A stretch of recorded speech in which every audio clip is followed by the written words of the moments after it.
Last week, I got a list from someone back home in Nigeria. This person is planning to come to the UK to study. I looked at the list, it was a long list of questions and concerns about the UK life. And looking at it, two things occurred to me. Number one, I had the same exact questions more than 10 years ago when I first came here for studies. And number two, if one person is asking these questions, it goes to show that there may be more out there who have the same question and they are looking for answers. Hi, my name is Adaeze Chidema, and this is Living Abroad with Adaeze. You're welcome to my channel, and I'm glad you stopped by.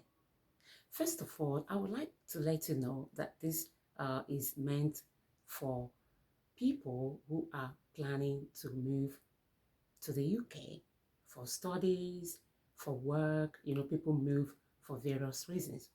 And it's also meant for those who are already here but maybe having a hard time adapting to the UK life. So, more than 10 years I've been here, I have a lot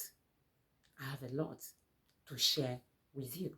So stick with this channel. If you're just coming for the first time, I appreciate it. All right, first of all, I want to talk about the silence. We came from a culture, the African culture, where we live, in communities, and you know everyone on your street, and your next door neighbor is just like an extension of your flat or or your apartment. Over here, it's not like that. In fact, in this place, your next door neighbor may not know your name, and you may not know their name, and it's totally okay. In fact, each time you run into them, if they are the friendly type, they will say, the highest thing they will say to you is hi. You will say hi, and each of you will move on. So it's not like home where you, oh, good morning, how are your children, how was your night, did you sleep well? All those questions are regarded as private. You have no right to ask them that because they see you as a stranger, even though you are their neighbor, and you have no business asking them about their life to give you the history of their life. So when you see such thing here as someone that newly came, do not think, oh, they hate me. Like I said earlier, we live in communities. We live, we practice this communal living back home. But over here, they live individually. It's their way of life is individualistic. So you mind your business, I mind my business. That's the way it is. And the next thing I would like to talk about is money. When you first land here, you came from a different system, a different economy, different currency. Everything is totally different. I remember when I newly came, 2013, 2014, I came to do my master's degree. The naira then was 250 to £1.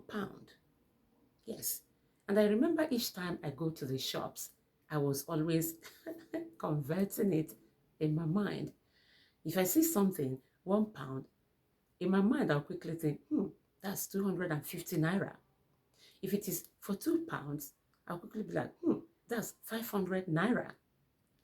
Do not do that. It's a trap. Because number one, when you come to the UK, you are spending in pounds, not in naira.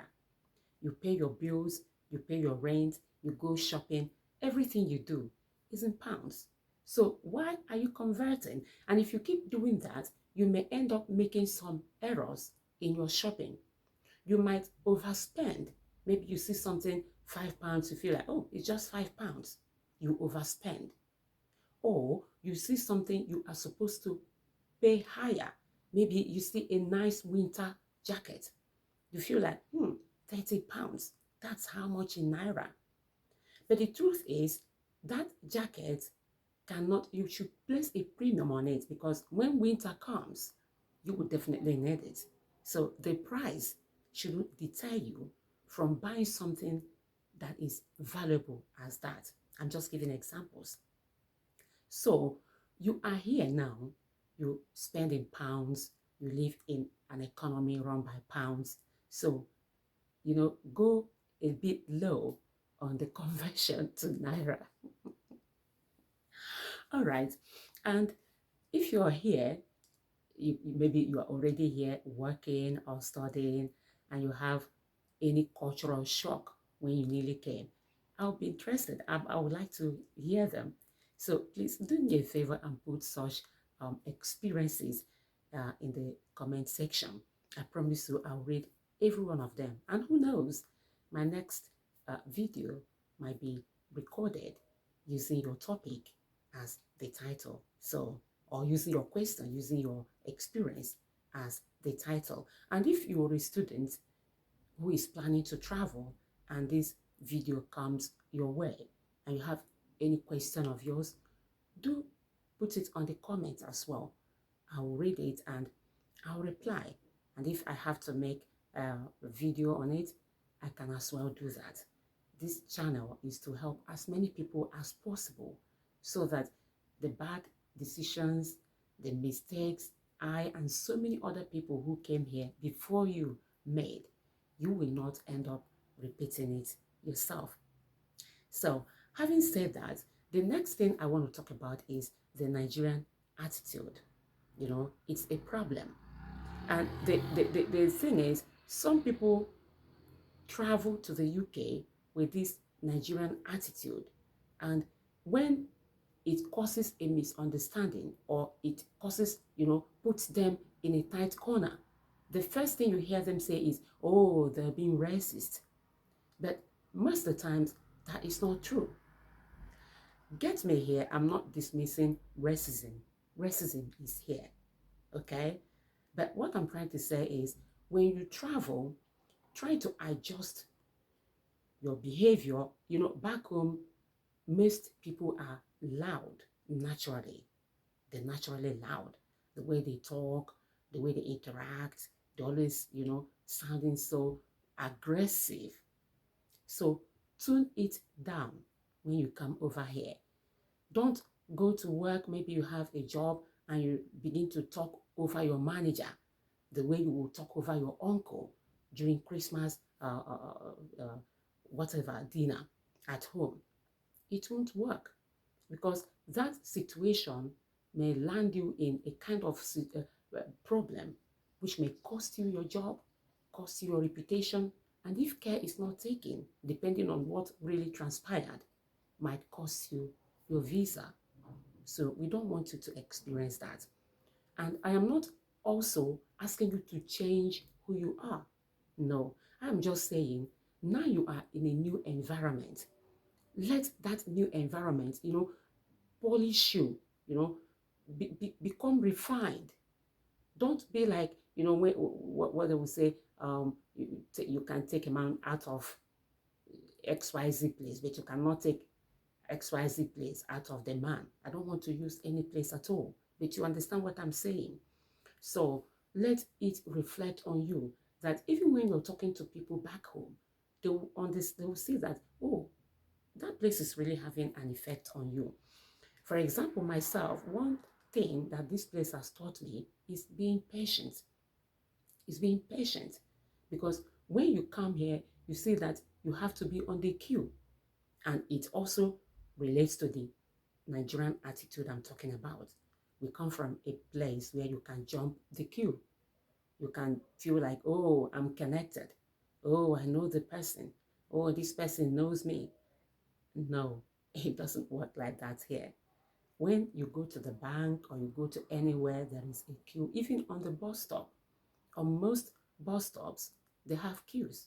When you get there, join the last person. If it is a bit scattered and you're not sure, ask, there is someone you must see that in your mind you feel like this person looks like they are the last person. Ask them, please, are you on the queue? or are you the last person on the queue, so that you will be on the right place. And also you will not maybe go and queue where some people are just standing thinking it's the queue. So learn to, understand things, be observant in everything you're doing. All right.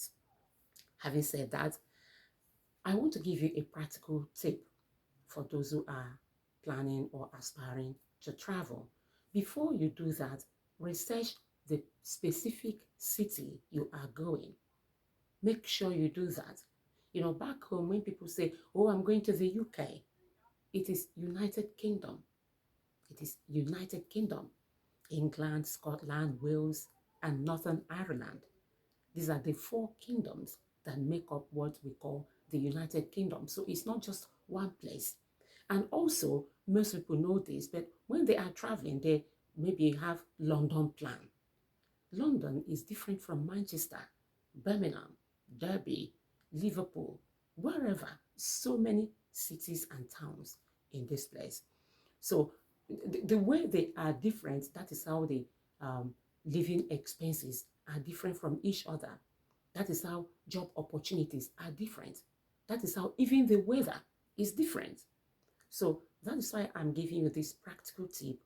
Make sure you research the exact place. Don't just say London. Maybe you are going to land in Heathrow or UK, because that is vague. Be specific. Know where you are going to, where you are moving to exactly. Research, what is obtained there, life, living expenses, everything you need to know, so that when you arrive, you will not be caught off guard. Maybe you planned for one thing and you are experiencing a different thing entirely. That will not be good. So, having said that, I just want to um, stop so far today, because we are just starting, and I believe, no, I know I have a lot. I have a lot to share, and I want to thank you for being a part of this today. If you have watched to this extent, thank you so much. Please do me a favor. Don't forget to subscribe. I really do appreciate it, and also like the video so that the algorithm will, share it to more people who are in need of information such as this. And also, whatever you have to contribute, like I said earlier, you're living here, you have experiences to share, or you're still about to travel and you have questions to ask, just put them on the comment section and I'll get back to you sooner than later. Thank you so much. I am Adaize, and I'll see you next time. God bless.